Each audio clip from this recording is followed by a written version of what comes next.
Right. So Modi గారికి సిగ్గు లేదని చెప్తున్నటువంటి చంద్రబాబు నాయుడు గారు ఈ రోజున మరి రేవంత్ రెడ్డితోటి సమావేశమైనట్లుగా ఇగో నమస్తే తెలంగాణ పత్రిక గురు శిష్యుల రహస్య భేటీ అంటూ బ్యానర్ కథనాన్ని ఇచ్చింది.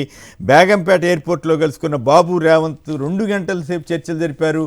ఏపీలో తనకి ఎలా సహాయపడాలి అనేటువంటి అంశం మీద వీరిద్దరూ చర్చలు జరిపారని ఈ పత్రిక రాసింది. నిన్న కొన్ని సోషల్ మీడియాలో వార్తలు వచ్చినప్పటికీ మాబోటి వాళ్ళం ఏమో జరిగిందో లేదో అనుకున్నాం, కానీ ఈరోజు ఈ పత్రిక ఎంత భారీ ఎత్తున రాసిందంటే మరి ఆధారాలు ఉండాలి. ఈ దీని మీద అలాగే పొత్తు కోసం పడిగాపులు పడుతూ తెలుగుదేశం జనసేన పరువు పూర్తిగా తీసేసినట్లేనా, ఏం జరుగుతుందన్న దాని మీద ముందుగా అతిథుల పరిచయం. శ్రీ చెల్లిపోయిన వేణుగోపాలకృష్ణ గారు ఆంధ్రప్రదేశ్ సమాచార శాఖ బీసీ శాఖల మంత్రివర్యులు, అలాగే చంద్రు సాంబశివరావు ఏపీ భారతీయ జనతా పార్టీ ఉపాధ్యక్షులు, శ్రీ తిలక్ గారు సీనియర్ పాత్రికేయులు, వారంతా కూడా చర్చలో పాల్గొంటారు. ముందుగా మంత్రి గారు చెప్పండి, ఏమిటి చంద్రబాబు గారు 5 నిమిషాల్లో పొత్తు కుదిరిందనేమో ఈనాడు రాస్తుంది, ఇక్కడేమో పడిగాపులు పడ్డారు, అసలు ఏం జరిగిందో లేదో అని కొన్ని పత్రికలు రాస్తున్నాయి. మరోవైపు ఏమో చంద్రబాబు గారు ఇక్కడ రేవంత్ తోటి భేటీ అయినట్లు నమస్తే తెలంగాణ పత్రిక రాసింది. ఏమిటి అసలు నిజంగానే మోడీ గారికి సిగ్గు లేదని చెప్పినటువంటి చంద్రబాబు గారు ఈ రోజున సిగ్గు విడిచి ఢిల్లీలో కూర్చున్నట్ల ఏమిటి? ఈ నిజంగానే తెలుగుదేశంకి ఇంత దౌర్భాగ్య పరిస్థితి, జనసేనకి ఇంత దౌర్భాగ్య పరిస్థితి వచ్చిన పవన్ కళ్యాణ్ని చంద్రబాబుల్ని ఆ 2 పార్టీలు ఆమోదిస్తాయా? నమస్కారం కేసీఆర్ గారు, అలాగే మన సాంబశివరావు గారికి, తిలక్ గారికి, ఈరోజు ఈ చర్చ వీక్షిస్తున్నటువంటి తెలుగు రాష్ట్ర అలాగే దేశవ్యాప్తంగా ఉన్నటువంటి ప్రజలందరికీ కూడా నమస్కారం. ప్రజలు న్యాయ నిర్ణేతలు. ఈరోజు చంద్రబాబు నాయుడు పలు దఫాలుగా మాట్లాడినటువంటి సందర్భాలని మీరు చక్కగా విశ్లేషించారు. సార్, మీరు సీనియర్ పాత్రికేయుడిగా చెన్నారెడ్డి గారి సమయంలో ఢిల్లీ వెళ్ళి తెలుగువాడి ఆత్మగౌరవాన్ని తాకట్టు పెడుతున్నారు కాంగ్రెస్ నాయకులని కదా తెలుగుదేశం పార్టీ పెట్టింది. ఆశయం ఏదైతే చంద్రబాబు ఎన్టీ రామారావు గారి ఆశయం ఏంటి? తెలుగువాడి ఆత్మగౌరవం రక్షణ. ఆశయాన్ని ఆశపరుడు అత్యాశపరుడైనటువంటి చంద్రబాబు నాయుడు తొంగలకు దొక్కేసి రాజకీయాల కోసం ఎంతకైనా దిగజారచ్చు అంటే ఇంతకంటే హీనమైన రాజకీయం చేసే నాయకుడు ఈ దేశంలో ఇంకొకరు ఉండరని నిరూపించుకున్నాడు. ఇప్పుడే మీరు చూపించారు మోడీ గారిని. ఆయన ఏమన్నాడు? గల్లీలో తిరిగే చిన్న కార్యకర్తతో పోల్చాడండి ఒక ప్రధానమంత్రిని. గల్లీలో తిరిగే ఒక కార్యకర్త ఇంకా గొప్పోడంట, ప్రధానమంత్రి చిన్నాయనంట. మరి ఏ మొహం పెట్టుకుని అక్కడికి వెళ్ళాడు? ఏ మొహం పెట్టుకుని భారతీయ జనతా పార్టీతో సఖ్యత కావాలని కోరుకుంటున్నాడు? అంటే ఇది ఇక్కడ ప్రజలు ఎవరు కూడా పట్టించుకోరు, లేదా ప్రజల్ని ఇతను ఏది చెప్తే అది వేదంగా వింటారనేటువంటి ఒక పెద్ద అతి విశ్వాసం అంటారా? ఇక్కడ తెలుగు రాష్ట్రాల్లో ఈ దుస్థితికి కారకుడు చంద్రబాబు నాయుడు.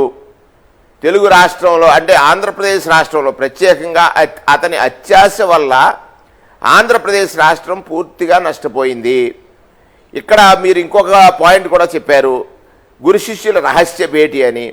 ఒక అనైతిక నీచ రాజకీయాలకి, అనైతికమే కాదు నీచ రాజకీయాలకి నిలువుటద్దం చంద్రబాబు నాయుడు అని చెప్పొచ్చు ఈ మాట. అంటే నేను వయసు రీత్యా లేదా అనుభవం రీత్యా చిన్నోడిని అయినప్పటికీ కూడా ఇంతకంటే పెద్ద పదాలు వాడాలి, కానీ కొంచెం తగ్గించి వాడుతున్నాను.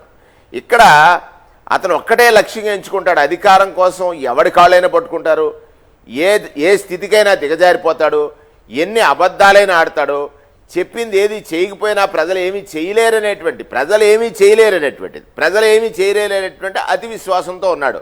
కానీ ఇక్కడ ప్రజలు చైతన్యం చెందారు.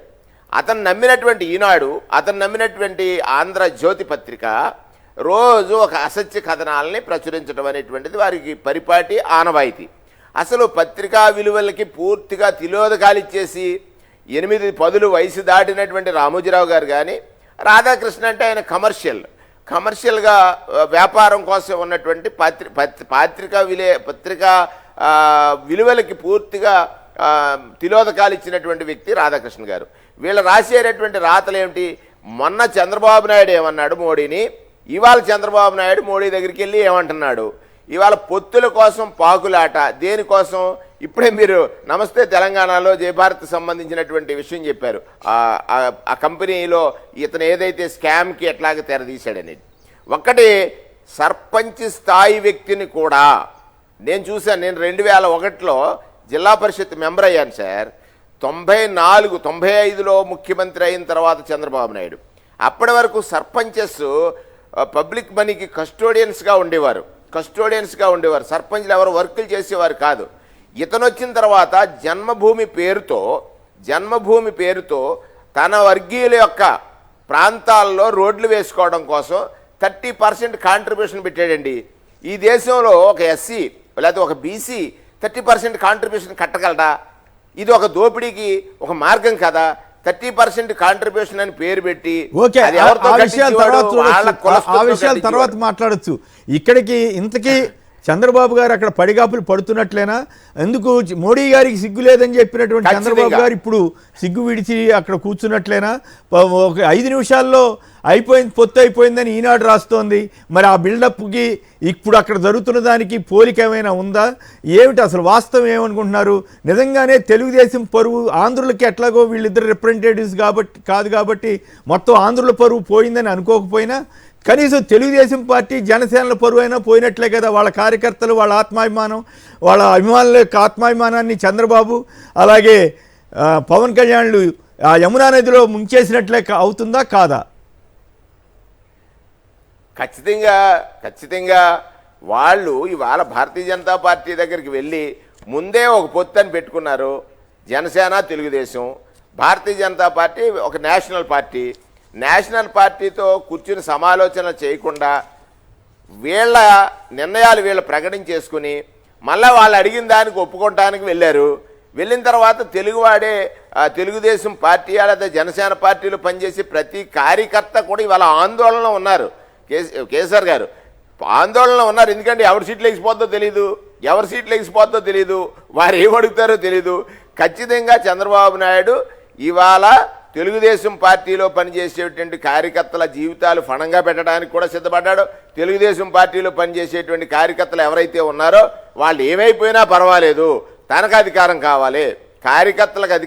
కార్యకర్తలు అనేటువంటి మాటను విస్మరించి చంద్రబాబు నాయుడు గారు అలాగే పవన్ కళ్యాణ్ గారు ఇద్దరు కూడా ఒకసారి వాళ్ళకి మనస్సాక్షులు లేవని నేను అనుకుంటున్నాను. ఏది డైరెక్షన్ ఈనాడు ఇస్తుందో, ఏది డైరెక్షన్ ఆంధ్రజ్యోతి ఇస్తుందో ఆ డైరెక్షన్లో వెళ్ళిపోయి వాళ్ళ మాటలు 5 నిమిషాల్లో పొత్తు అయిపోతే 3 రోజులు ఎందుకున్నారండి? అంటే ఈ స్కామ్ గురించి వారు కాళ్ళట్టుకుని బాబు నన్ను ఏదోలా రక్షించమని అడగడానికేనా? ఇంకేమైనా ఉందా? ఆయన చేసినటువంటి స్కామ్స్ ఒకటొకటి బయటకు వస్తుంది కదా. ఇప్పుడు దాకా సత్శీలను అన్నాడు, మోడీ గారిని అనేక రకాలుగా విమర్శించినటువంటి వ్యక్తి. భారతీయ జనతా పార్టీ వారు కూడా ఆలోచించాలి. ఇన్ని రకాలుగా మోడీని దేశంలో ఏ నాయకుడు కూడా విమర్శ చేయలేదు. వచ్చి సర్లే రాజకీయాల కోసం కాళ్ళట్టుకున్నాడని అతనితో మాట్లాడేటువంటి పరిస్థితి వచ్చిందనంటే పొత్తు విషయాల్లో ఇవాళ తెలుగు ప్రజల ఆత్మగౌరవ రక్షణ కోసం పెట్టిన తెలుగుదేశం పార్టీ, ఆత్మగౌరవ నినాదంతో పెట్టిన తెలుగుదేశం పార్టీ, ఎన్టీ రామారావు ఆశయాలకి తిలోదకాలు ఇచ్చినటువంటి తెలుగుదేశం పార్టీ ఇవాళ తెలుగువాడి మరొకసారి తెలుగుదేశం పార్టీ ఆత్మగౌరవాన్నే ఢిల్లీ వీధుల్లో తాకట్టు పెట్టడానికి తెలుగువాడి ఇక జనసేన పార్టీకి దానికి ఒక ఎజెండా లేదు. కేవలం దానికి ఆశయం లేదు, ఆశయం లేని ఆశ తప్ప ఆశతో చంద్రబాబు నాయుడు ఏది చెప్తే అది ఆడటానికి ఉన్నటువంటి పార్టీగా జనసేన పార్టీ నిరూపితమైంది. ఆ కార్యక్రమంలో ఇవాళ చంద్రబాబు నాయుడు చేస్తున్నటువంటిది తెలుగు ప్రజలందరూ ఆలోచించాలి. మీ ద్వారా నేను కోరుతా ఉన్నాను, తెలుగు ప్రజలందరూ ఆలోచించాలి సముచితంగా. ఎవరు తెలుగు ప్రజల యొక్క ఆత్మగౌరవ నినాదాన్ని రక్షించగలుగుతున్నారు? ఇందుకే కదా జగన్మోహన్ రెడ్డి గారు జగన్మోహన్ రెడ్డి గారు ఒకటే చెప్తారు, నేను ఒంటరిగానే పోటీ చేస్తాను, నా ప్రజలకు మంచి చేశానని నమ్మితేనే నాకు ఓటు వేయమని అడిగినటువంటి దేశ చరిత్రలో ఒక ధైర్యశాలి అయినటువంటి నాయకుడిగా జగన్మోహన్ రెడ్డి గారు ఉంటారు. నేను మోసం చేశాను, ఎంతమంది కాళ్ళైనా పట్టుకుంటారు, మళ్ళీ మోసం చేయడానికి అని చేస్తున్నటువంటి ప్రయత్నంలో భాగమే ఇవాళ ఢిల్లీలో చంద్రబాబు నాయుడు, పవన్ కళ్యాణ్ గారు కూర్చున్నటువంటి తీరు. రైట్. నాగేశ్వరరావు పర్సూ నుంచి. నాగేశ్వరరావు చెప్పండి, ఒకప్పుడు చెన్నారెడ్డి వీళ్ళందరూ కూడా ఢిల్లీలో వెయిట్ చేస్తే ఇంత అవమానమా, ఆంధ్రులకి ఇంత అవమానమా అని ఈనాడు అప్పట్లో ప్రేయతోని ప్రచారం చేసేది. ఆ బేసిస్ మీదే తెలుగుదేశం కూడా ఆవిర్భవించింది. ఈ రోజున పవన్ కళ్యాణ్ గారు, చంద్రబాబు నాయుడు గారు రోజుల తరబడి కూర్చుని అదేదో 5 నిమిషాల్లో పొత్తు అయిపోయిందని ఇప్పుడు ఈనాడు ఆంధ్రజ్యోతి బిల్డప్ ఇస్తున్నాయి. మరి ఇది ఆ తెలుగు వారికి కాకపోయినా తెలుగుదేశం జనసేనల కార్యకర్తల అభిమానుల ఆత్మాభిమానాన్ని ఢిల్లీ వీధుల్లో చంద్రబాబు పవన్ కళ్యాణ్ తాకట్టు పెట్టినట్లా కాదా? కేసుల కోసమే వెళ్ళారన్న విమర్శల్ని ఆయన ఎదుర్కొంటున్నట్లా కాదా? గురు శిష్యుల రహస్య భేటీ ఒకవైపు కాంగ్రెస్తో, ఇంకోవైపు బీజేపీతో, రెండుతోటి కథ నడపడం ద్వారా బీజేపీ వాళ్ళ గాలి తీసేసినట్లా కాదా? నాగేశ్వరరావు. పెద్దలందరికీ నమస్కారం అండి. నమస్కారం. ఎన్టీ రామారావు తెలుగుదేశం పార్టీ పెట్టింది ఆత్మగౌరవ నినాదంతో అండి. అవును. అప్పుడు కేంద్రంలో కానీ కాంగ్రెస్, రాష్ట్రంలో కానీ కాంగ్రెస్ అధికారంలో ఉండేది. అవును. రాష్ట్ర నాయకులు వాళ్ళ పనుల మీద కేంద్రం దగ్గరికి వెళ్తే తాకట్టు అని చెప్పి ఆత్మగౌరవం దెబ్బతీశాడు ప్రచారం చేసి ఎన్టీ రామారావు పార్టీ పెట్టాడు. అవును. ఇప్పుడు చంద్రబాబు చేసేది ఏంటంటే బీజేపీ పార్టీ వేరు, తెలుగుదేశం పార్టీ వేరు. 3 రోజుల నుంచి చంద్రబాబు, పవన్ కళ్యాణ్, అమిత్ షా ఇంటి ముందు కాపలా డాష్ పనిచేస్తున్నారండి. నేను ఆ మాట అనలేను. వద్దు, అభ్యంతరకర పదాలు వాడద్దు. అందుకేనండి డాష్ అని వాడాను. ఓకే, ఏం మరి నాకు అర్థం కాలేదు. Right, okay, no problem. మీరు అర్థం చేసుకోలేదు. కాపలా డాష్ లా పనిచేస్తున్నారు, ఎదురు చూస్తున్నారు. Right, okay.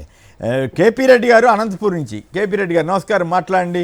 ఇది ఒక చెన్నారెడ్డి గారు వాళ్ళు సొంత పార్టీ నేత ఇందిరాగాంధీని కలవటానికి వెళ్ళినప్పుడు వెయిట్ చేస్తేనే ఆంధ్రుల ఆత్మగౌరవం పోయిందని చెప్పిన తెలుగుదేశం పార్టీ ఈ రోజున వేరే పార్టీ, ఇప్పుడే మిత్రుడు అన్నట్టు వేరే పార్టీ బీజేపీ వాళ్ళ ప్రాపకం కోసం చంద్రబాబుతో పాటు పవన్ కళ్యాణ్ కూడా ఆత్మగౌరవాన్ని వదులుకుని తెలుగుదేశం పరువు ఆత్మగౌరవం, జనసేన పరువు ఆత్మగౌరవాన్ని యమునా నదిలో కలిపేసినట్లేనా కాదా?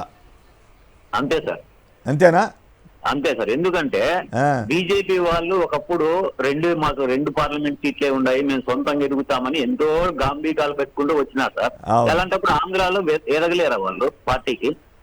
ఏందో మరి వాళ్ళు ఏదో కాదు. విచిత్రం ఏంటంటే ఈనాడు ఆంధ్రప్రదేశ్ అయితే వాళ్ళేదో ఈనాడు చంద్రబాబు వాళ్ళు ఏదో ముష్టి వేస్తుంటే వీళ్ళేదో ఆ ముష్టి కోసం ఎదురు చూస్తున్నట్లుగా రాస్తున్నారు. అయినా వీళ్ళేం ఫీల్ కావట్లా. మరి అయితే అక్కడ మాత్రం అల్లాడిస్తున్నారు. చంద్రబాబు నిన్ను పవన్ కళ్యాణ్ని అల్లాడిస్తున్నారు, చేదరించుకున్నారని కూడా చెప్పాడు కదా పవన్ కళ్యాణ్ గారు. మరి ఇప్పుడు దీని మీద చందు సాంశీరారు ఎట్లాంటి వ్యాఖ్యలు చేస్తారో చూద్దాం. గతంలో ఆయన చాలా ఆసక్తికరమైన విషయాలు చెప్పేవారు. మరి ఈసారి నిజంగానే ప్రధాని మోడీ గారికి సిగ్గులేనట్లా, చంద్రబాబు గారికి సిగ్గులేనట్లా, అందుకే సిగ్గులేదన్నందుకు గాను అక్కడ పడిగాపులు కాయిస్తున్నారా? తద్వారా తెలుగుదేశం జనసేనల పరువును తీసుకెళ్ళి ఆ కార్యకర్తల ఆత్మగౌరవాన్ని తీసుకెళ్ళి ఢిల్లీలో యమునా నదిలో కలిపేసినట్టేనా? సాంశీరారు. కొమ్మినేని గారు, మీకు పెద్దల తిలక్ గారికి, గౌరవ మంత్రి గారు వేణుగోపాల్ గారికి, ప్రేక్షకులకు నమస్కారం.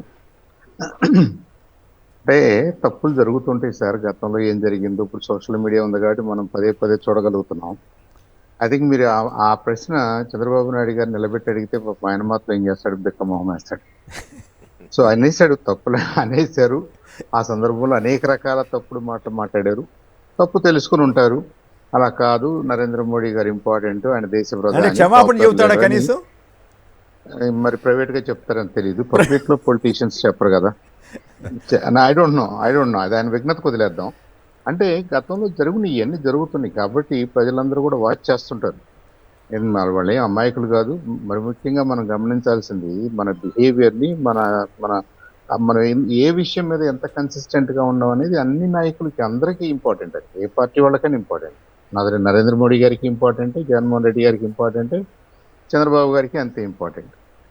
ఇక్కడ సరే పొత్తులోకి వెళ్ళాలి. ఇవాళ చూసాను నేను వేరే పేపర్లో, రాష్ట్రం కోసం ఏ చేయడానికైనా మేము సిద్ధం అన్నట్టుగా వచ్చింది ఆ టైటిల్. అంటే ఇప్పుడు మీరన్న మాటలన్నిటికీ మా బాబు గారు ఏం చెప్తారు?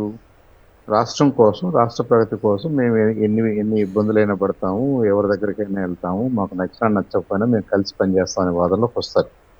అంటే ఇంకా ఆ కమిట్మెంట్ లేదు. ఇప్పుడు జాతీయ పార్టీ భారతీయ జనతా పార్టీతో పనిచేయాలి అనేది భారతీయ జనతా పార్టీ ఒక గౌరవప్రదమైన పాలన ఇస్తుంది కాబట్టి, మంచి పాలన ఇస్తుంది కాబట్టి, మంచి నాయకత్వం ఉంది కాబట్టి వాళ్ళతో మేము జత కడుతున్నాము అన్న ఆ ఓపెన్నెస్ ఇంకా రావట్లేదు. అంటే భారతీయ జనతా పార్టీని ఇంకా డిఫెన్స్లో పెట్టాలి. భారతీయ జనతా పార్టీని డిఫెన్స్లో పెడుతూ నెగోషియేట్ చేయాలి. అది చాలా దురదృష్టకరం అండి. ఈనాడును జ్యోతి అంటే నేను ఐ డోంట్ కేర్, వాళ్ళు రేపు పొత్తులో వచ్చినా మేమందరం కలిసి పనిచేస్తామో పనిచేయమో అది నాకు తెలియదులే. కానీ నేనేమంటున్నానంటే you should always build your relationship on trust. ఒకటి ట్రస్ట్ ఉండాలి, రెండోది గౌరవం ఉండాలి. ఇప్పుడు భారతీయ జనతా పార్టీని చిన్నది చేస్తూ, పవన్ కళ్యాణ్ని చిన్నవాడిని చేస్తూ వాళ్ళతో జతకట్టినందువల్ల మీకు వచ్చే అడ్వాంటేజ్ ఏముంటుంది?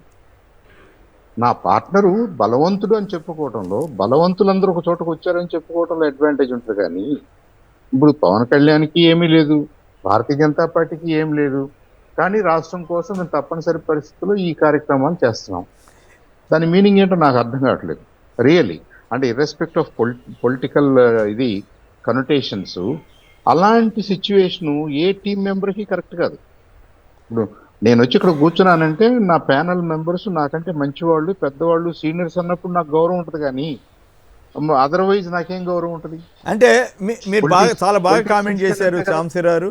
మీరు నిజాయితీగా మీ అభిప్రాయాలు చెబుతుంటారు. ఇక్కడ నా పాయింట్ ఏంటంటే, ఈనాడు ఆంధ్రప్రదేశ్ చదివితే బీజేపీ వాళ్ళకి ఏదో ముష్టేసినట్టు 4-6 సీట్లు, ఇంతకుముందే 13 సీట్లు వాటిలో పోటీ చేసిన మీకు అసెంబ్లీ సీట్లు ఇప్పుడు ముష్టేసినట్టు 6 సీట్లు ఇస్తే మీరు రెడీగా చేతులు కట్టు కూర్చుని ఒప్పుకోబోతున్నారు. ఒక పక్క వాళ్ళు పడిగాపులు పడుతున్నప్పటికి కూడా ఈ రకమైన బిల్డప్ ఇస్తుంటే ఇదంతా చంద్రబాబు గారు లీక్ అయి ఉంటుంది కదా. ఇంక వేరే చంద్రబాబు ఈనాడు ఆంధ్రజ్యోతి రాసినంటే చంద్రబాబు గారు కలిసి రాసినట్లే కదా. 4 లోక్సభ 6 అసెంబ్లీ ఇస్తే చాలు, అదే మహద్భాగ్యం అని బీజేపీ వాళ్ళంతా ఎదురు చూస్తున్నట్లు, ముష్టికి ఎదురు చూస్తున్నట్లు రాస్తున్నారా లేదా? అలా రాస్తున్నప్పుడు మీకు గౌరవం ఉందా? ఇంకోవైపు ఒకప్పుడు చెన్నారెడ్డి గారు కాంగ్రెస్ వాళ్ళు ఎదురు వేచి ఉన్న రోజుల్లో తెలుగువారి ఆత్మగౌరవం అంతా మంట కలిసిపోయింది అని చెప్పినటువంటి ఇదే పెద్ద మనుషులు, ఇదే పార్టీ ఈ రోజున 2 రోజులు 3 రోజులుగా ఉంటూ కూడా 5 నిమిషాల్లో పొత్తు తేలిపోతే 3 రోజులు ఎందుకు ఉంటుందండి? రామోజీరావుకి ఏమాత్రం ఇంగితం ఉన్న అట్లా రాస్తాడా? అంత మరీ అరాచకంగా సపోర్ట్ చేయాలా? ఇప్పుడు అమిత్ షా గారితో ఇవ్వాలన్నా ఉందా లేదా? అసలేంటి వాస్తవం ఏమిటి? 3 రోజులుగా మొత్తం మీద నాకైతే ఒక విషయం, మిగతా విషయాల సంగతి ఎట్టున్నా బీజేపీ వాళ్ళు ఎట్లా లెసన్ చెప్పాలో చంద్రబాబుకి లెసన్ చెప్తున్నట్టే నాకు అనిపిస్తుంది. అయితే నిజానికి అక్కడ దాకా రానివ్వటమే బీజేపీ చేస్తున్న పెద్ద తప్పు. ఎందుకంటే అన్ని బూతులు ఒక దేశ ప్రధాని పట్టుకుని టెర్రరిస్ట్ అన్నటువంటి చంద్రబాబుని ఆహ్వానించారంటేనే మీ పరువు పోయింది. మీరు నిజంగానే మీరు ఆత్మగౌరవం వదులుకున్నట్టు అది వేరే విషయం. కానీ ఈరోజు ఏం జరుగుతోంది? ఈ 3 రోజులుగా ఎందుకు వేచి ఉంచేలా చేశారు? నిన్నైతే కనీసం పలకరించే దిక్కు కూడా లేకుండా చంద్రబాబుని పవన్ కళ్యాణ్ని అక్కడ ఎందుకు కూర్చోబెట్టారు? ఈరోజు ఏం జరుగుతుంది? మీరు తెలుగుదేశం వేసే ముష్టికి మీరు ఓకే చేయబోతున్నారా? సరే, అంటే ఇప్పుడు ఆ ముష్టి అనే పదాలు కరెక్ట్ కాదేమో కానివ్వండి, కానీ వాళ్ళ రైటింగ్స్ మాత్రం అంత గౌరవప్రదంగా లేవు, అంతవరకు ఒప్పుకుంటాను. ఇక్కడ చంద్రబాబు నాయుడు గారు కానీ పవన్ కళ్యాణ్ గారు కానీ ఢిల్లీ వెళ్ళారు, భారతీయ జనతా పార్టీ నాయకుల దగ్గరికి వెళ్ళారు, వాళ్ళు వీళ్ళ దగ్గరకు రాలేదు. I think that should answer. అట్లెక్కడ అంటున్నారు? వాళ్ళు ఏం రాస్తున్నారో తెలుసా? మొన్న ఊదర కొట్టారు టీవీల్లో. ఇంకేముంది, బీజేపీ నుంచి ఆహ్వానం, బీజేపీ వాళ్ళు బతిమలాడుతున్నారు, బీజేపీ అమిత్ షా అసలు మాట్లాడితే ఫోన్ చేసి నువ్వు ఎప్పుడు వస్తావు అన్నట్టుగా ఆ ఫీలింగ్ ఇస్తున్నారా లేదా? వెల్, ఇప్పుడు వాళ్ళు ఇన్వైట్ చేయొచ్చు, వీళ్ళు వెళ్ళొచ్చు, కానీ దాన్ని అలా ఫెయిర్గానే రిప్రజెంట్ చేయాలని కోరుకున్నాం. ఇక రెండవది, ఇప్పుడు అక్కడ జరుగుతున్నదండి, కొమ్మినేని గారు, వీర్రాజు గారు, పురంధేశ్వరి గారు, తర్వాత మా సంఘటన మహామంత్రి, వీళ్ళందరూ కూడా సుదీర్ఘంగా 1 రోజున్నర పాటు 175 నియోజకవర్గాల్లో మా స్థితిగతులు, మా బలాబలాలు, మాకున్న క్యాండిడేట్స్, అలాగే 25 నియోజకవర్గాల్లో మాకున్నటువంటి క్యాండిడేట్స్, ఆప్షన్స్, ఇవన్నీ కూడా చాలా సుదీర్ఘంగా మళ్ళీ ఢిల్లీలో చర్చ చేసుకుని నోట్స్ రాసుకుని వీళ్ళు నడ్డా గారికి, మా జాతీయ అధ్యక్షులకి అప్పచెప్పారు. ఇంకా అక్కడ నుంచి వాళ్ళు ఏంటంటే ఆ ఉన్న పరిస్థితుల్లో నుంచి ఇప్పుడు మేము మారాము, రాష్ట్రం కోసం మనం కలిసి పనిచేద్దాం అని ఒక ప్రపోజల్ తీసుకొచ్చినప్పుడు ఐ థింక్ మ్యాగ్నానిమస్గా దాన్ని పరిశీలించాల్సిన బాధ్యత ఏ పార్టీకైనా ఉంటుంది. మీరు గతంలో మమ్మల్ని తిట్టారు కాబట్టి మేము మీతో ఏం చేయము అని తిడితే పర్వాలేదు సార్, తిడితే పర్వాలేదు. ఒక దేశ ప్రధాని ఉగ్రవాది, అసలు ఏ దేశ, అసలు ఇతర దేశాలు రానివ్వట్లేదు. ఇంకా ఇంకా చాలా అసలు పెళ్ళం ఉందా ఈయనకి ఏమంటారు ఇంకా చాలా నేనే చాలా బాధపడ్డాను. నేనేమి ప్రత్యేకించి ఆ పార్టీ ఈ పార్టీ అని కాదు, ఒక దేశ ప్రధాని అట్లా అంటారా ఇదేంటని ఆ రోజు నేను చెప్పాను, ఈ రోజు చెప్తున్నాను. కానీ మోడీ గారికి కూడా ఆత్మగౌరవం ఉందని నేను ఆ రోజు నమ్మాను. మోడీ గారికి ఆత్మగౌరవం ఉంటుందని ఇప్పటికీ నమ్ముతున్నా. మరి వదిలేసుకుని మరి చంద్రబాబుతో అలాయ్ బలాయ్ అంటే ఇక అంతకంటే ఘోరమైన పరిస్థితి ఇంకోటి ఉంటుందా? కాదు కాదు సార్ కాదు. మోడీ గారు మోడీ గారు నేషనల్ కన్వెన్షన్ లో ఈ పొత్తుల విషయం నాట్ ఓన్లీ విత్ ఆంధ్ర, మిగతా 29 రాష్ట్రాల్లో కూడా మనం వేరే వాళ్ళతో ఎందుకు పనిచేయాలి అనేది ఒక చిన్న ఒక 1 minute లో ఆయన సూత్రీకరించాడు. ఏం చెప్పారంటే భారతీయ జనతా పార్టీకి గెలుపు కోసమో అధికారం కోసం మనకి ఎలియన్సెస్ అవసరం లేదు, మనం 150 సీట్లు గెలుస్తున్నాము, we are very confident about that. However మనం 2047కి భారతదేశాన్ని ఒక అభివృద్ధి చెందిన దేశంగా చూడాలనుకుంటున్నాము, వికసిత భారత్ సంకల్పాన్ని చేశాము. దానికి మనతో ఎవరు కలిసి వచ్చి పనిచేస్తానన్నా కానీ వాళ్ళని కలుపుకుని పనిచేద్దాము అన్నప్పుడు ఐ థింక్ ఇక్కడ గతంలో వాళ్ళు విభేదించారు, వీళ్ళు విభేదించారు, పర్సనల్గా వాళ్ళు మాట్లాడినారు అన్న విషయాలన్నింటినీ కూడా వాళ్ళు కండోన్ చేస్తూ దాన్ని పక్కన పెడుతూ I think for a bigger goal, for a broader goal కలిసి పనిచేయటము అనేది అన్ని రాష్ట్రాల్లో కూడా చూడండి. మీకు రాష్ట్రాల్లో నాకు తెలిసి బూతులు దిక్కు నాయకులు లేరు. సరే, అయినప్పటికీ కూడా నాకు అర్థమవుతుంది సాంబశివరావు, మిమ్మల్ని నేను ఇబ్బంది పెడతాను నా ఉద్దేశం కాదు, మీరు ఇబ్బంది పడుతున్న విషయం నాకు అర్థమవుతా ఉంది. ఎందుకంటే ఈ దిక్కుమాలతో వాళ్ళతోటి వాళ్ళ ఆత్మగౌరవం కాదు, బీజేపీ ఆత్మగౌరవం కూడా దెబ్బతింటుందన్న సంగతి మీకు అర్థమవుతా ఉంది. కాబట్టి నేను మిమ్మల్ని ఇబ్బంది పెట్టదలుచుకోలేదు. అయితే ఒక్క పాయింట్ చెప్పండి, ఈరోజు అమిత్ షా అపాయింట్మెంట్ ఉందా లేదా వీళ్ళిద్దరికి? సార్ అక్కడ వాళ్ళకి ఆల్రెడీ మహారాష్ట్ర టీమ్స్ తోటి, కేరళ టీమ్స్ తోటి, రకరకాల టీమ్స్ తోటి వాళ్ళకి ఈ డిస్కషన్స్ జరుగుతున్నాయి. ప్రాబబ్లీ ఆంధ్రాలో ఉన్న పార్టీలు కూడా ఏదో ఒక స్లాట్ ఉంటుంది, లేదంటే వాళ్ళు ఎందుకు అనవసరంగా ఎందుకు వెయిట్ చేస్తారు, ఉంటుంది. కాకపోతే ఏంటంటే ఇక్కడ ఇన్ని విషయాల మధ్యలో ఇదేదో ప్రయారిటీ ఇప్పుడు తేల్చే అంశం కాదు కాబట్టి 1 or 2 days టైం తీసుకున్నా కానీ వెయిట్ చేయడం అంటే పరువు తీసినట్లు కాదా? తెలుగుదేశం జనసేన పరువును తీసుకెళ్లి యమునా నదిలో కలిపినట్లు కాదా?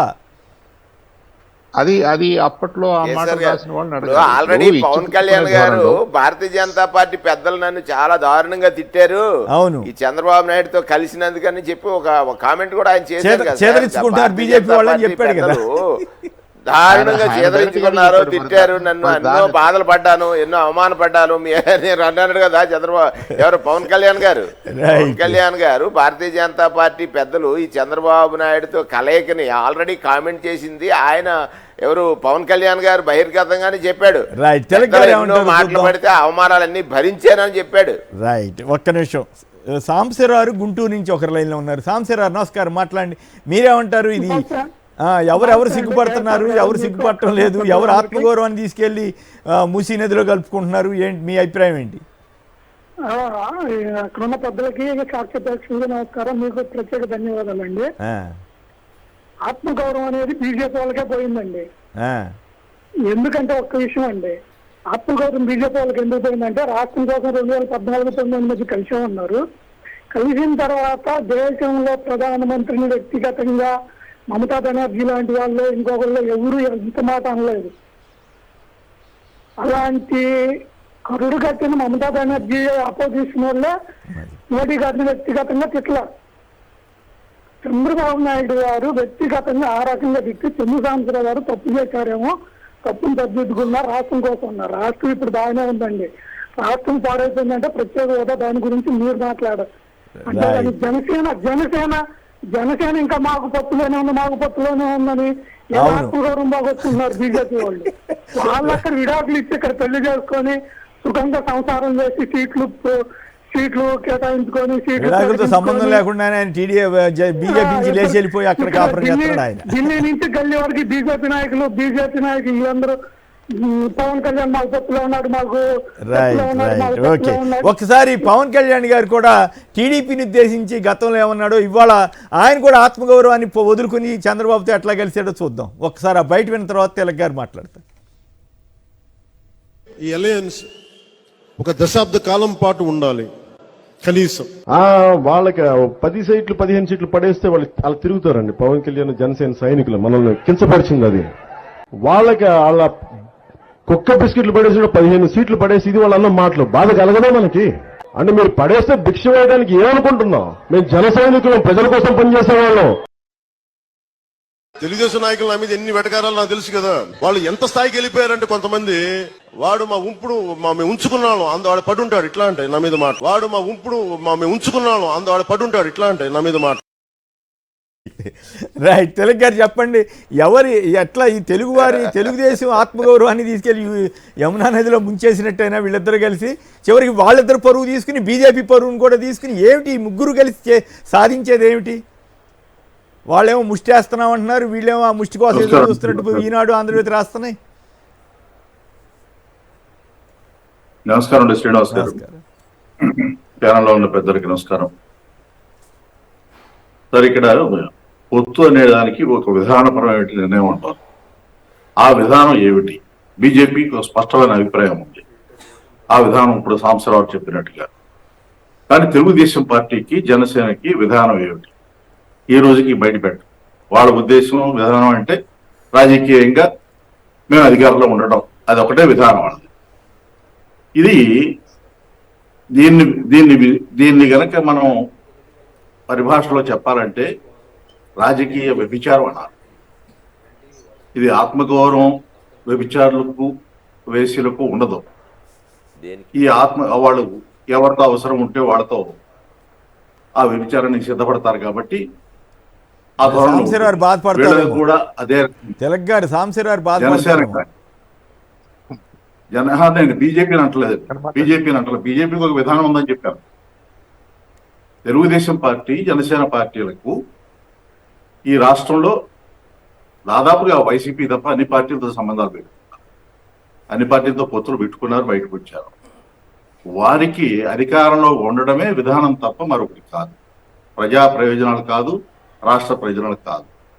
అందుకనే వాళ్ళిద్దరిని ఈ ఆంధ్రప్రదేశ్లో అగ్రశ్రేణి రాజకీయ వ్యభిచారులు అని నేను అంటాను. వీళ్ళకి అధికారం చేతిలో ఉంటే ఆ ప్రజాధనాన్ని దోచుకోవడానికి అడ్డగోలుగా ప్రయత్నాలు చేస్తారని చంద్రబాబు నాయుడు గారు గత 20 సంవత్సరాలుగా అధికారంలో ఉన్నప్పుడు చేసిన కుంభకోణాలని ఇప్పుడు బయటపడుతున్నాయి. ఇది కేంద్ర ప్రభుత్వం కూడా విచారణ జరుపుతోంది, వాటిల్లో కూడా బయటకు వచ్చింది. అయితే నాకు అర్థం కాని విషయం, ఇప్పుడు విధానపరమైన నిర్ణయం బీజేపీకి తీసుకున్నారు, బీజేపీకి స్పష్టమైన విధానం ఉంది. అయితే నాకున్న సందేహం ఏంటంటే, ఢిల్లీ ముఖ్యమంత్రి కేజ్రీవాల్ ఇంట్లో సోదాలు చేసి ఏమి దొరకకపోయినా కానీ ప్రయత్నాలు చేశారు, సోదాలు చేసి ఏమన్నా దొరుకుతుందేమో అని. మరి చంద్రబాబు నాయుడు గారి పిఏ ఇంట్లో 2,000 కోట్ల రూపాయల అక్రమ సంపాదనకు సంబంధించినటువంటి ఆ ఆధారాలు దొరికినాయి అనేవి ప్రెస్ నోట్ ఇచ్చినటువంటి ఇన్కమ్ ట్యాక్స్ వాళ్ళు 3 ఏళ్ళైనా కానీ కేంద్ర ప్రభుత్వం ఈ రోజు వరకు చంద్రబాబు నాయుడు గారి ఇల్లు కానీ ఆఫీసులు కానీ ఎందుకు సోదాలు చేయలేదు?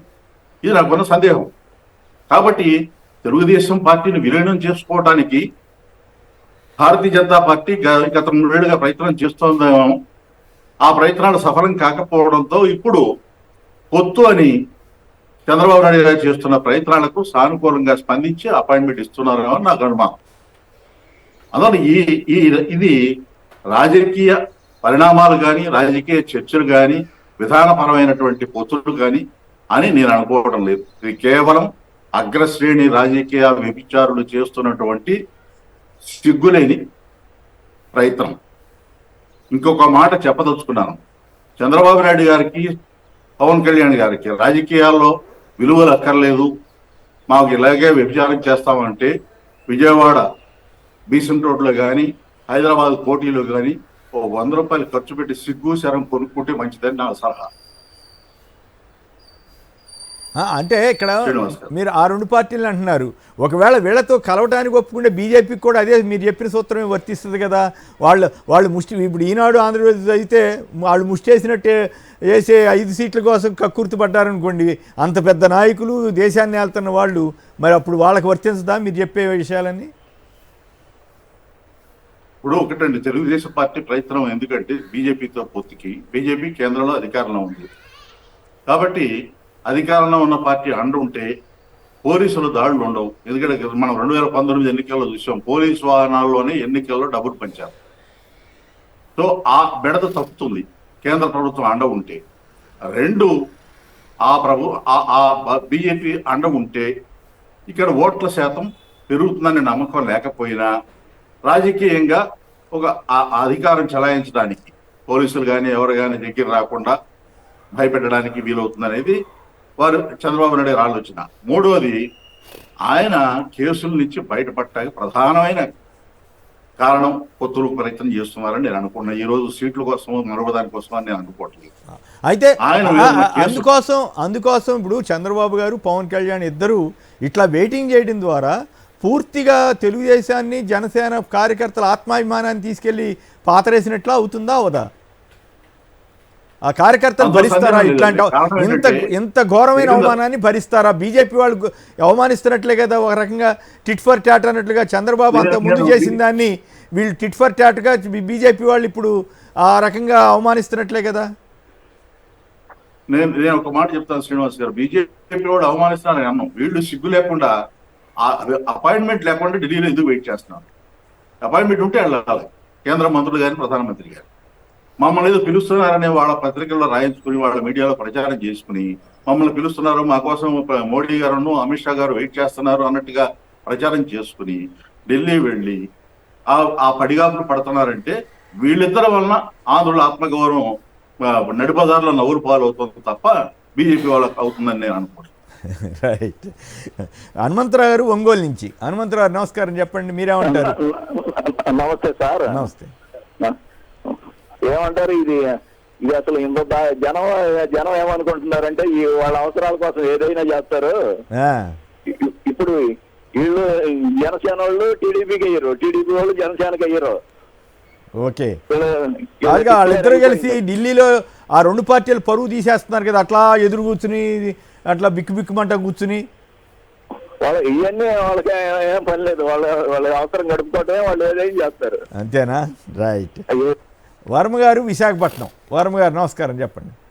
నమస్తే అండి, అక్కడ ఉన్న పెద్దలందరికీ నమస్కారం. ముఖ్యంగా సాంబశివరావు గారికి అయితే ప్రత్యేక ధన్యవాదాలు. ఎందుకంటే ఆయన వికాస్ భారత్ కావాలి, వీళ్ళందరినీ కలుపుకోవాలని చూస్తున్నారు. కానీ వీళ్ళు కలిపితే వినాశక భారత్ అవుతుందన్న మటుకి నేను చెప్పగలుగుతున్నాను. వికసిత భారత్ కాదు, వినాశ భారత్ అవుతుందా?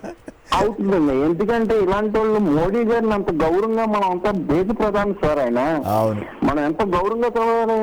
అలాంటి వ్యక్తిని ఇలా మాట్లాడిన తర్వాత అసలు చాలా దారుణం సార్. ఇలాంటి వాళ్ళే ఫీల్ కాకపోతే మనం ఏం చేయాలి?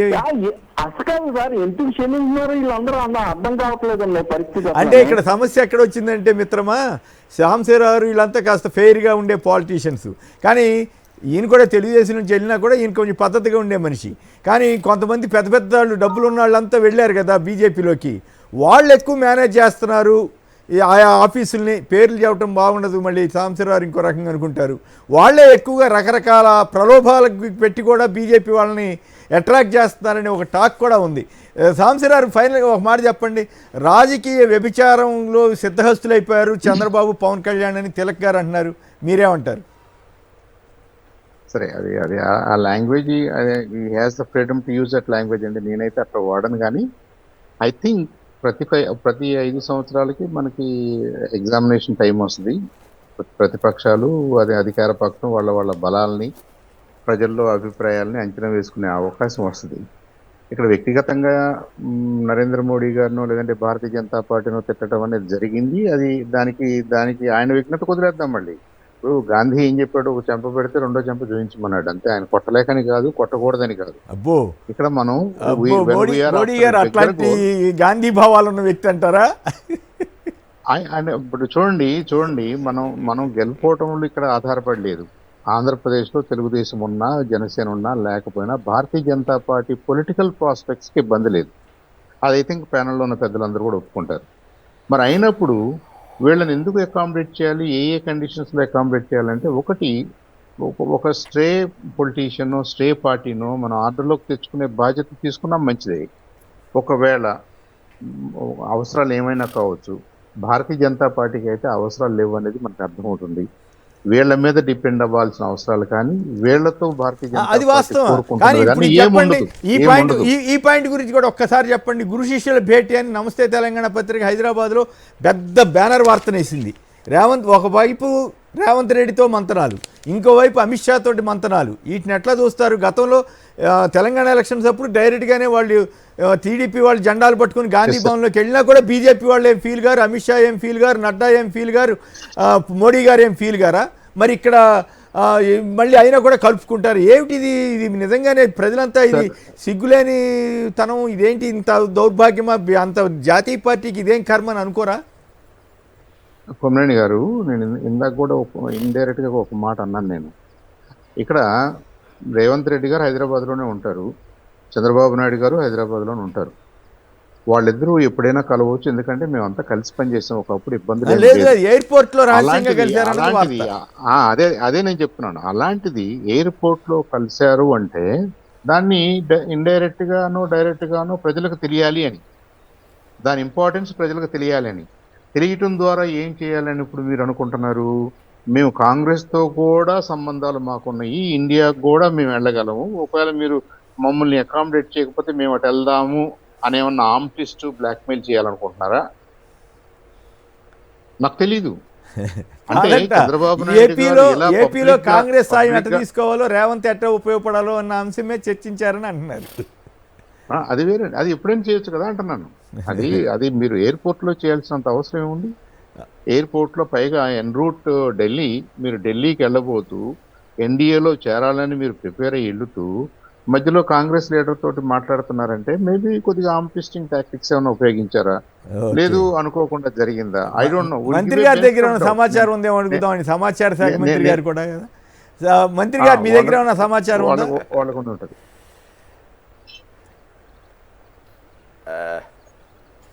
శ్రీనివాస్ గారు, ఇప్పుడు సాంబశివరావు చెప్పారు మర్మగర్భంగా. ఇప్పుడు బ్లాక్మెయిల్ చేయడానికి చంద్రబాబు నాయుడు కలిశారా, లేకపోతే నిజంగానే రేవంత్ రెడ్డితో ఇక్కడ రేవంత్ రెడ్డి గారితో కలవడం అనేటువంటిది సరే. ఇంకోటి ఇక్కడ ఎట్లాగంటే చంద్రబాబు నాయుడు పూర్తిగా రాజకీయ విలువలకి తిలోదకాలు ఇచ్చేశాడు, వయసు పెరిగిపోయింది, అధికారం కోసం ఇంకెక్కడికైనా ఎంతకైనా దిగజారిపోతాడు. అంటే ఇది సాంబశివరావు గారు ఇప్పుడు బాగానే పాయింట్అవుట్ చేశారు. ఒకవేళ భారతీయ జనతా పార్టీ ఆఫర్ కానీ ఇవ్వకపోతే నేను దీటిపోతాను. ఆల్రెడీ అతను దానితోనే ఉన్నాడు. ఇప్పుడు ఈ నాటకం అంతా జరుగుతుంది ఎలాగా ఈ రాష్ట్రంలో కాంగ్రెస్ పార్టీని ఎలాగ ఆయన ఉపయోగిస్తున్నాడు అనేది మనం చూస్తున్నాం కదా. ఇప్పుడు జగన్మోహన్ రెడ్డి గారిపై నిందారోపణలు చేయడానికి ఎవరిని ఉపయోగిస్తున్నాడు, దానికి సూత్రధారి ఎవరు, దాని స్క్రిప్ట్ ఎవరు రాస్తున్నారు? ఈ ఆంధ్రజ్యోతి వారు కదా, ఈనాడు వారు కదా, వారు చేస్తున్నటువంటిది ఏమిటి? ఇవన్నీ చూసినప్పుడు మనకు అర్థమవుతుంది. ఇప్పుడు చంద్రబాబు నాయుడు గారు రేవంత్ రెడ్డి గారిని ఒక టూల్గా వాడుకుంటున్నారు. టూల్గా వాడుకుంటున్నారనేది స్పష్టమైనటువంటి అంశము. ఆయనకి కాంగ్రెస్ పార్టీతో కలిసి రాహుల్ గాంధీ గారిని కౌగులించుకుని నిన్న మన రేవంత్ రెడ్డి గారు గెలిచిన తర్వాత కాంగ్రెస్ జెండాల్లో తెలుగుదేశం వాళ్ళు వెళ్ళి హాల్చాలు చేసినప్పుడు వాళ్ళు కాంగ్రెస్ సీనియర్ నాయకులు కొంతమంది దాన్ని తిరస్కరించినటువంటి పరిస్థితులు కూడా ఉన్నాయి. అంటే ఇంక దీనిలో సిగ్గు, లజ్జ, ఇంకేమైనా పదాలు ఉంటాయి వాడాలి మనం. అవి వాడటానికి కూడా సరిపోనటువంటి స్థితికి అండి ఈ ప్యానల్లో మనం మాట్లాడకూడదు. చంద్రబాబు నాయుడు ఇంకన్నీ వదిలేశాడు. కాదు మంత్రి గారు, రాజకీయం కోసం చంద్రబాబు పవన్ కళ్యాణ్ లేదు నానా పాటలు పడుతున్నారు. అదొక్కదైతే ఈనాడు రామోజీరావు గారు, ఆంధ్రజ్యోతి రాధాకృష్ణలు ఇక్కడేమో కాంగ్రెస్ భజన చేస్తున్నారు. అంతకుముందు సరే కేసీఆర్ భజన చేశారు, అది అయింది. ఇక్కడ కాంగ్రెస్ భజన చేస్తున్నారు, అక్కడ మాత్రం తెలుగుదేశం భజన చేస్తున్నారు. అది విశేషం. ఇక్కడ తెలంగాణ ఇక్కడ కాంగ్రెస్ చేస్తారు, అక్కడ తెలుగుదేశం చేస్తారు.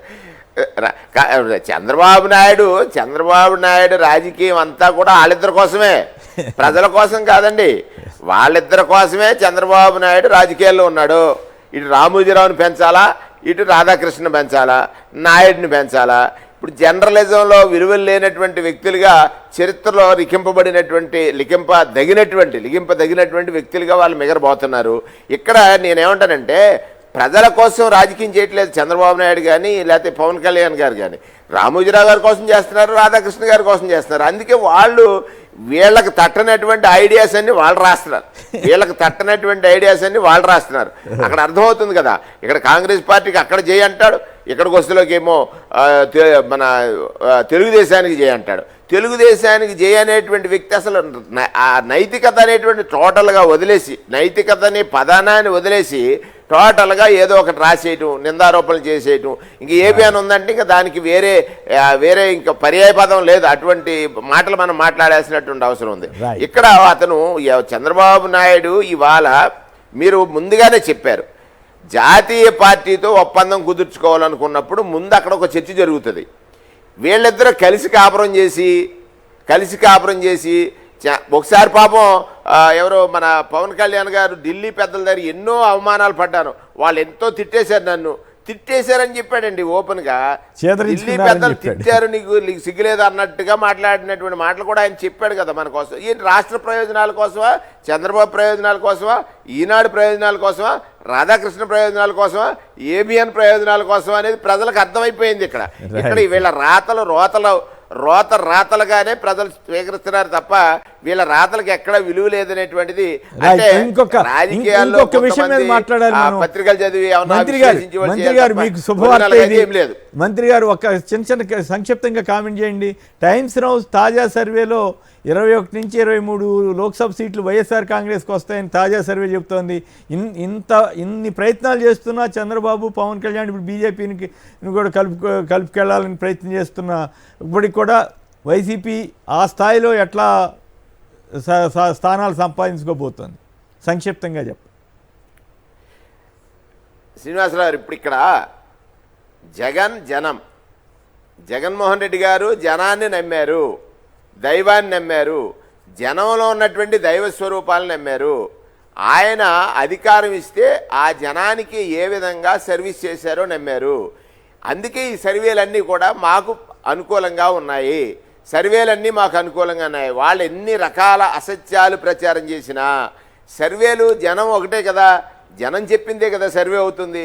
ఇక్కడ ప్రజల పట్ల ఇంత అంకిత భావంతో ప్రజలకిచ్చిన మాటను పోషించుకునేటువంటి ఒక నాయకుడు దొరికాడనేటువంటి ఒక విశ్వాసంతో ప్రజలున్నారు. ప్రజలకు రాజకీయ నాయకుల పట్ల రోత పుట్టింది చంద్రబాబు నాయుడు పాలన చూసిన తర్వాత. అధికారం కోసం ఎంతకైనా దిగజారి అధికారం వచ్చిన తర్వాత ప్రజలను ఎంతైనా మోసం చేయొచ్చు అనేటువంటి ఒక వ్యక్తి చంద్రబాబు నాయుడు అయితే, అసత్యం ఆడితే వచ్చే అధికారం అక్కర్లేదని, సత్యమే నేను మాట్లాడతానని, ఇచ్చిన మాట కోసం ఎంతటి కష్టాన్నైనా భరిస్తానని చెప్పినటువంటి నాయకుడు ఈ కాటాలో చూడండి. ఏదైతే త్రాసు ఉంది కదా, త్రాసులో నిజం ఒక పక్కనుంది, అబద్ధం అన్ని కలిసి ఒక పక్కనున్నాయి. అబద్ధాలన్నీ కలిసి ఒక పక్కనుంటే త్రాసులో నిజం ఒక పక్కనుంది. నిజానికే జనం ఉన్నారు, నిజానికే జనం యొక్క మద్దతు ఉందని ఈ సర్వే ద్వారా ప్రస్ఫుటమైంది. సాంసరారు ఈ తాజా సర్వే మీద సరే ఎన్డీఏకి 333 ఎన్డీఏకి 370 వస్తాయని చెప్తుంది. ఓవరాల్గా ఈ సర్వే మీద మీ కామెంట్ ఏమిటి సంక్షిప్తంగా? తర్వాత తిలక్ గారు కూడా ఒక మాట మాట్లాడారు. అది ఆ నంబర్స్ కొద్దిగా అటు ఇటు మారొచ్చాం కానీ దీస్ ఆర్ ఇండికేషన్స్ అండి. ఇండికేషన్స్ ని మనం రెస్పెక్ట్ ఇవ్వాలి. Psephology is a developed branch now. చాలా జాగ్రత్తగా చేస్తున్నారు. Unless it is a vested survey. అదేదో వెస్టెడ్గా మనం ఫైనాన్స్ చేసి మన సర్వే మనం మాట్లాడుకున్నందులో ఉపయోగం లేదు. Times Now is a respectable organisation కాబట్టి వాళ్ళు జనరల్గా బాగానే చేస్తున్నారు, సైంటిఫిక్గా చేస్తున్నారు. కాబట్టి ఈ నంబర్స్ ప్లస్ ఆర్ మైనస్ గా ఉండే అవకాశం ఏపీకి సంబంధించి కూడా వాస్తవమే. కాబట్టి ఇప్పుడు కేంద్రంలో ఆ నంబర్స్ వస్తున్నాయి, ఇక్కడ ఈ నంబర్స్ వస్తున్నాయి అంటే అన్లెస్ ఏదో మధ్యలో పెద్ద పెద్ద పరిణామాలు ఏదైనా జరిగి ఇంకేదైనా జరిగితే అటు ఇటు అయ్యే ఛాన్స్ ఉంటుంది. కానీ ఇప్పుడున్న పరిస్థితులు కొనసాగితే మోర్ ఆర్ లెస్ రిజల్ట్స్ అలా ఉండే అవకాశాలు ఉన్నాయనే కదా. రైట్. తిలక్ గారు ఇప్పుడు సార్ ఇప్పుడు ఒక మాట చెప్తానండి. తెలుగుదేశం పార్టీకి జాతీయ స్థాయిలో సర్వేలు జరిపినటువంటి 99% సంస్థలు ఈ రాష్ట్రంలో వైసీపీకి మెజారిటీ వస్తుంది, కేంద్రంలో బీజేపీకి మెజారిటీ వస్తుందని చెప్తున్నాయి. ఈ రాష్ట్రంలో తెలుగుదేశం పార్టీకి నేను ఒక లెక్క చెప్తానండి. గత 20 సంవత్సరాలుగా 4 జనరల్ ఎలక్షన్స్లో 42 స్థానాల్లో తెలుగుదేశం పార్టీ గెలవట్లేదండి. ఆ స్థానాలు నిలకడగా మారలేదు. 42 స్థానాల్లో 20 సంవత్సరాలుగా తెలుగుదేశం పార్టీ గెలవట్లేదండి. 2019లో 29 ఎస్సీ రిజర్వ్ నియోజకవర్గాల్లో ఒక్కటి మాత్రమే గెలిచింది. 7 ఎస్టీ నియోజకవర్గాలు ఉంటే ఒకటి గెలవలేదు. అంటే 75 నుంచి 76, 77 అట్లా నియోజకవర్గాల్లో పోటీ ఇచ్చే పరిస్థితి లేదు తెలుగుదేశం పార్టీకి. మిగిలిన 100 నియోజకవర్గాల్లో పొత్తులు పెట్టుకుని వాళ్ళకి ఇచ్చే సీట్లలో ఈ ఓడిపోయే సీట్లు ఇస్తారు. ఇప్పటికే జనసేనకి 3 ఓడిపోయే సీట్లు ఇచ్చాడు ఆయన. ఈ రకంగా 100 సీట్లలో పోటీ చేసి 88 సీట్లు మెజారిటీ గెలిచి అధికారంలోకి తెలుగుదేశం పార్టీ ఎలా వస్తుంది? అదే భయం చంద్రబాబు నాయుడు వెంటాడుతోంది. ఈ సర్వేల్లో కూడా అదే ప్రతిఫలిస్తోంది. రెండోది, ఈ రాష్ట్రంలో కోటి 65 లక్షల రేషన్ కార్డులు ఉంటే 1,45 లక్షల చిల్లర అంటే 86% మందికి నవరత్నాల ద్వారా ప్రజల ప్రయోజనాలు పొందుతున్నారు ప్రభుత్వం అందించే పథకాల ద్వారా. అందువల్ల ఈ 14% మంది కోసమే ఈ ప్రయత్నం అంతా తెలుగుదేశం పార్టీ. లెక్కలుగా చాలా వేస్తున్నారు తెలుగుదేశం పార్టీకి 40% ఓట్లు ఇంకా ఉన్నాయని. అది గతం. ఇప్పుడు నాకున్నటువంటి అభిప్రాయం ప్రకారం 25 నుంచి 30% లోపే ఆయన ఓట్లు వస్తాయని తెలుగుదేశం పార్టీకి నేను అనుకుంటున్నాను. సర్వే రెండింటి కూడా వాస్తవ పరిస్థితులు వస్తున్నాయని చెప్పేసి చెలుబోయిన వేణుగోపాలకృష్ణ గారు, చందు సాంబశివరావు అందరికి కూడా ధన్యవాదాలు. ఇది నేటి వార్తా విశ్లేషణ కార్యక్రమం. నమస్కారం.